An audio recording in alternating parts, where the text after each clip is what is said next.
Bagamat may itsura akong lalaki, pero kamote pagdating sa educational background dahil tanging elementary lamang ang aking natapos. Sa aking patuloy na pakikipagsapalaran sa buhay, pag hindi construction worker ay ang pagiging boy sa mga grocery store ang aking hanap buhay hanggang makilala ko ang biyuda kong amo. At dahil sa nakuha ko ang kanyang tiwala ay ipinagpagawa niya ako ng isang kwarto sa loob mismo ng grocery store para magsilbi na ding bantay sa gabi. Pero hindi ko akalaing sa patuloy kong pananatili kay Madam at sa pagiging close namin sa isa't isa ay nagising ko na pala ang tuyot at kuluntoy.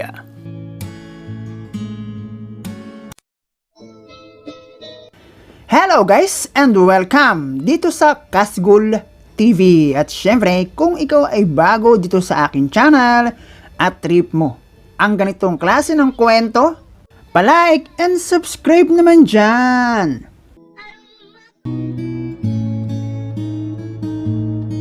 Katulad ng maraming nilalang dito sa mundong ibabaw, isa ako sa mga tao na hindi pinalad magkaroon ng isang may kayang pamilya. Itago mo na lang ako sa pangalang Chris o Boy, 34 years old, single but not available. 4 kaming magkakapatid, 3 babae at nag-iisa akong lalaki. Sumunod ako sa panganay na isang babae. Simulat sa pagkakaroon ko ng kamalayan dito sa mundong ibabaw, ako at ang 3 ko pang kapatid ay kapisan ng aming lolo't lola. Tanging haligi na lamang ng tahanan ng meron kami si Papa. Haligi ng tahanan na wala kung saan kami nakatira, na umuwing hindi ko pakilala dahil ayon sa aking mga kapatid ay napakabihira kong umuwi sa amin para mag-abot ng pera o sustento na abot ng kanyang makakaya. Sa aming 4 na magkakapatid ay ako lamang ang hindi nakaabot ng high school dahil nawala ang interest ko sa pag-aaral noong kumita ako ng pera sa aking pag-extra-extra. Samantalang ang 3 pa sa aking kapatid na puro babae, kabilang na ang panganay ay nakatapos naman ng high school at syempre meron akong tulong doon. Dahil hindi naman laging nakakapagbigay si Papa, ang aking mga lolo't lola naman may kaedara na, kaya wala na ring source of income. Ang aking mga tito at tita naman, bagamat nakakapag-abot, pero may mga pamilya na kailangang unahin. 15 years old pa lamang ako, ay halos hindi na ako makita sa bahay. Yun ay dahil sa maaga kong namulat sa kahirapan at hindi yung pag-aaral ang nakita kong solusyon para guminhawa at ang pagtatrabaho ang nakita kong paraan. Construction ang naging una kong pinagkakakitaan na nagsimula sa aking pag-extra-extra at nang lumaon ay aking kinarira. Mahirap at hindi ganon kasimple ang kumita ng pera bilang isang construction worker. Bukod sa mabigat na trabaho, madalas bilad sa araw at ang masaklap mababang sahod. Pero sa kagaya kong pagtatrabaho sa kabataang edad, ay ang isang naisip na paraan ay mas mabuti nang meron kesa wala. Bata pa naman ako, ang nasa isip ko pag nakaipon ay maghahanap ako ng ibang trabaho o di kaya naman magnegosyo. Bagamat pag natrabaho ang nakita kong paraan, sa kahirapan at hindi ang pag-aaral, kahit nagsimula ako bilang isang construction worker, ay hindi iyon naging dahilan para doon ako mag-focus. Ang dahilan kung bakit sa aking edad, bilang isang construction worker ay hindi ako natuto ng ilang mahalagang skill tulad ng pagmamason, karpentero, pintor at kung ano-ano pa, dahil lang nasa isip ko humanap ng ibang trabaho kahit hindi kalakihan na sahod basta magaan at hindi bilad sa araw. 17 years old ako nang unang magkaroon ng jowa na isang tendera ng load dito lang malapit sa lugar namin. Pauwi ako noon galing ng trabaho nang mapadaan ako sa isang loading station at matapos ko ang magpa-load ng 30 pesos.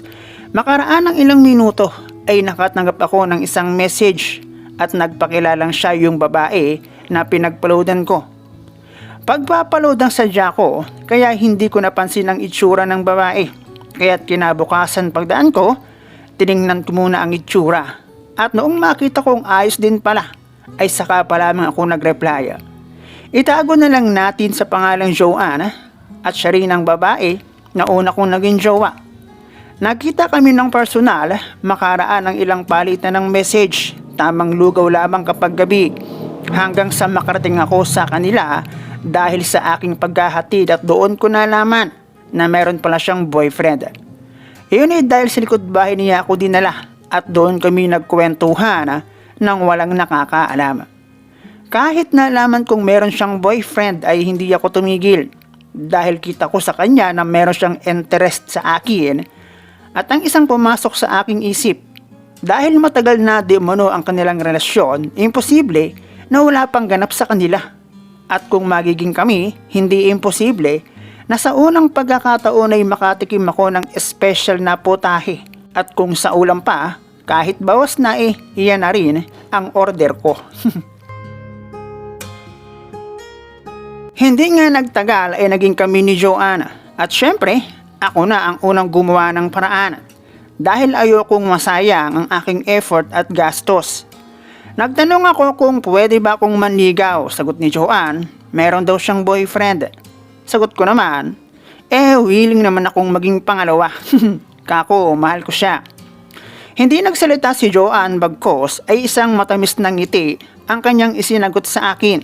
Then tuloy ang kwentuhan. Ramdam ko kay Joanne na hindi naman siya magmi-message sa akin kung wala siyang interest. Tapos nalaman ko pang sa edad ng kanyang boyfriend. Kumpara sa kanya na kasing idaran ko lamang, daig niya pa raw ang merong nakatatandang kapatid at tatay sa layo ng pagitan ng edad nila. Hindi pa kami pero kasi malakas ang aking pakiramdam na doon din ang abot namin. Kaya naman naghanap na ako ng pupwedeng tambayan na kaming dalawa lamang pagkatapos naming maglugaw. May mangilan-ngilang tahimik na lugar sa amin at mga kabahayan na walang tao at palengke na paggabi walang tao. Pero mas napili ko ang mahabang tabihan ng irigasyon kung saan maraming pwedeng tambayan tapos safe pa. Gamit ang cellphone ay madalas naming pagpuyatan ng isa't isa at doon ay nalaman ko na butas na nga at meron ng tulisan ang nakarating ng sagradong kuweba. Medyo nakakatawa lamang dahil noong umabot sa puntong nakahain na sa akin ang pinakahihintay kong menu kung sa isang labor pa sa konstruksyon na nag-aaral ng pagpapalitada ay naging pasala-sala. At medyo nahirapan akong makuha ang tamang estratehiya. Yun naman ay sa una lang. At sa paglaon sabi nga, practice makes perfect. Tulad ng marami, kami rin ay nakarami. Sa isip-isip ko kasi, dahil walang nakakaalam ng aming relasyon, kung siya'y aking matisod ay walang ibang paghihinalaan kundi ang kanyang legal boyfriend. Hindi rin nagtagal ang aming relasyon dahil si Joanne mismo ay nabisto ng kanyang boyfriend. Para kasing ang nangyari ay mas madalas kaming nagkikita at magkasama. Kaya naman nakasanayan niya ang call sign namin na siyang naitawag niya sa kanyang legal boyfriend na naging simula upang siya'y pagdudahan at bantayan. Ako naman ay hindi na rin naghabol kung sa kontrata pa finish contract na. Salamat na lang sa lahat. Marami ang nagsasabing magiging problema ako ng babae dahil sa aking itsura. Sabi pa ng ilan sa aking mga nagiging kakilala at katrabaho, less effort pag meron akong nagustuhan na babae. Nunod ng matindihang ligawan. Yun nga lang medyo may pili rin kasi ako sa babae. Lalo't pera ang pangunahin kong hinahanap. Marami akong sinubukan na trabaho, liban sa pangungonstruksyon ay nariyan ang pagiging janitor sa school, ang pagiging boy sa mga grocery store, ang dahilan kung bakit naging palayo ko ang boy. 20 years old ako nang aking makilala. Ang babae na itago na lang natin sa pangalang Leia, 25 years old at isang factory worker. Construction worker ako ng panahon na ito at nakilala ko si Leia dahil napasama ako sa gumawa kung saan nagtatrabaho si Leia. Nagkakilala kami sa mismong waiting shed ng company at nagkapalitan ng contact number at doon nagsimula ang aming pagiging magkaibigan na nauwi sa pag-iibigan. May itsura siya. At bukod sa edad niyang ahead ng 5 taon sa akin, matas ako sa kanya pero chubby siya, kaya number 10 kami pag magkasama. Gaya nga ng sabi ko, mapili ako sa babae, dahil hindi yung tipo ni Leia ang sexy Although may itsura at sa paglalim ng aming pagiging magkaibigan, si Leia mismo ang nagtanong sa akin kung may tsansa ba na maging kami. That time ang isinagot ko na lang, kung gusto mo, tayo na. Inasahan kong magiging kami in the near future, pero ang inisip ko kasi, sasabihin niya munang ligawan ko siya. Bagkos ang isinagot ni Leia ay, sige tayo na para maiba naman. At hindi tulad ni Joanne, si Leia ay pure pa. At ayon sa kanya ay isusurrender lamang niya ang bataan sa karapat-dapat na lalaki at kanyang magiging kabiyak na siyang humamon sa aking kakayanan bilang tulisan. Sa isip ko noon, talaga lang ha? Dahil lihim ang aming relasyon, ang madalas naming meet up place kapag kami ay nagkikita ay sa isang sikat na mall malapit sa Baclaran at kung minsan ay sa mismong Baclaran. Noong una ay medyo hindi sulit ang layo ng aking binabiyahe. Tapos in a few hours lamang ay kailangan rin namin ang magpaalam sa isa't isa dahil malayo pang aking uuwian. Pero nung maipagkatiwala na ni Leia ang kanyang bataan, sa tuwing darating ang once in a month naming pagkikita, yung alis ko ng hapon sa amin ang uwi ko noon, umaga na at malinis na ang tambotso. Salamat kay Joanne dahil sa kanyang mga gawain noong kami pa ay hindi ako nahirapan na tukuyin ang tamang daan. Kulang 3 taon ang itinagal ng solido at relasyon naming masabaw sa bawat pagkikita. Iyon ay dahil mula nang mapalayo ako at mag-iba ng trabaho at makilala ko si Madam na itago na lang natin sa pangalang Nita ay naging malabo na ang aming relasyon at tingin ko iyon ay dahil sa lalaking madalas niyang ikuwento sa akin na kanyang katrabaho na di umani close sa kanya at obviously ramdam niyang may gusto sa kanya.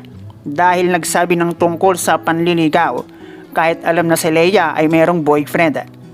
Wala kaming official breakup at na-confirm ko na lamang iyon noong pati sa FB ay kanya na akong i-block. Move on ang pobre na hindi ko alam kung ako ba'y apektado dahil sa bagong trabaho bilang boy. Dati na akong nagtrabaho bilang boy pero iba ang aking pakiramdam kay Madam Nita. Bukod sa may 3 dalaga na tulad ko ay assistant, libre ang pagkain at sa aking pagtagal kay Madam ay naawa siya sa layo ng aking inuuwian. At siguro dahil na rin sa tiwala ay ipinagpagawa niya ako ng kwarto sa loob mismo ng grocery store para na rin maging tao kapag gabi. Medyo malayo kasi sa highway at maraming beses na rin pinagtangkaan na looban. Sa pagiging stayin ko sa grocery store ni Madam Nita, malaki ang naging tipid ko. Dahil pati ang full support sa food, sinagot na rin ni Madam. Biyuda na si Madam at halos lahat ng kanyang anak ay may maayos ng katayuan sa buhay. Hands-on si Madam sa kanyang business. May katandaan na, pero sa tulad kong naghahanap ng alawan sa buhay, si Madam may asim pa. At sa pagtagal ko ng halos 6 na taon bilang boy, ay nalaman ko kung gaano na-miss ni Madam ang buhay may asawa. At hindi lang bastang tiwala o awa ang dahilan kung bakit binigyan niya ako ng space sa loob ng grocery store. At sa pagiging close namin ni Madam Nita ay nagising ko na pala at napalabas ang natutulog niyang bulastog sa kalugkog. Siyempre, sino ba ang naiiwan sa grocery store maliban sa akin bago magsara? At ang 2 taon doon sa 6 bago ako umalis sa poder ni Madam Nita. Sabihin na lang natin na kahit ang bulaklak etuyot at kuluntoy na, abay dapat pinatitikim pa rin ng dilig bago tuluyang malanta at mahulog sa lupa. Kung sa pakyawan pa, bago pa lumabas kota na. Pero iba pa rin kapag hindi purong pag-ibig ang dahilan. Darating ang puntong kakatukin ka na ng iyong konsensya. Ang dahilan kung bakit nagdesisyon akong bitawan ang buhay noong boy pa ako ni Madam Nita. Sa edad ko ngayon na 34 years old, may GF pero hindi ko alam kung hanggang kailan kami. Paano ba naman ako magpapamilya kung wala akong sariling bahay at permanenteng trabaho?